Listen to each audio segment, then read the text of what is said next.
Recently in the spring 2026 errata, the Battle Oracle was buffed very slightly to remove the sustain aspect of weapon trance. You just spend an action in a focus point, and you have martial proficiency for a minute.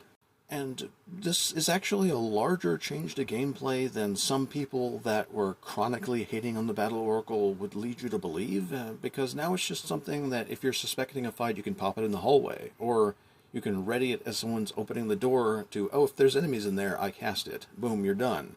You'll have it for the rest of the fight. After 4th, when you've picked Bespell Strikes because you want to Gish, casting that spell for one action will give you a d6, which is pretty much a pre-10 Vicious Swing of the one-handed weapon. Now it's far less intrusive, and compared to some other mysteries having a weak point, this is pretty much Battle Oracle's only weak point, and it's fairly tepid. It's actually kind of in a healthy design space.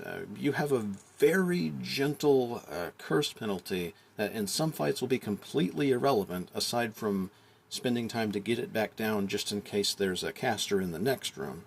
So while other mysteries might not be able to spam their curse-bound effects as much as you can, in exchange, because you are spending a focus point to get martial weapons, optionally I might add, you're not as prone to spamming focus points, so it's just more of a meta shift.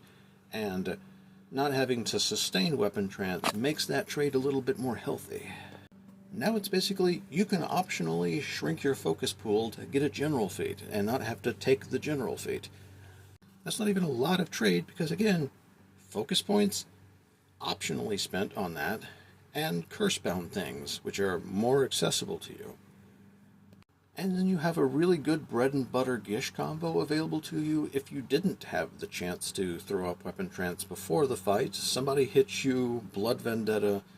If they're bleed sticks and horrifying blood loss for one action fear, then you can weapon trance and then hit them. So you're getting a 2-spell effect that's going to be doing damage output that's better than a rank 3 agonizing blood loss, and still getting your weapon proficiency and striking at the same time. Speaking of which, now that you don't need to keep it up by hitting, you are less motivated to focus on spells that inflict fear and damage at the same time, such as Agonizing Despair, or speeding up your kit with the Horrifying Blood Loss combination I just mentioned, or Ancestral Winds later to have that sustainable fireball level of damage that sticks around that you can sustain for an action. Because weapon trance won't fall off if you miss, now you can shift to more damaging spells if you want to. Overall, really good change that makes it not so much of a rush to obsolete it, but you'd still want to do so before you pick up Revel and Retribution, so there's not so much focus point cost to get warrior abilities.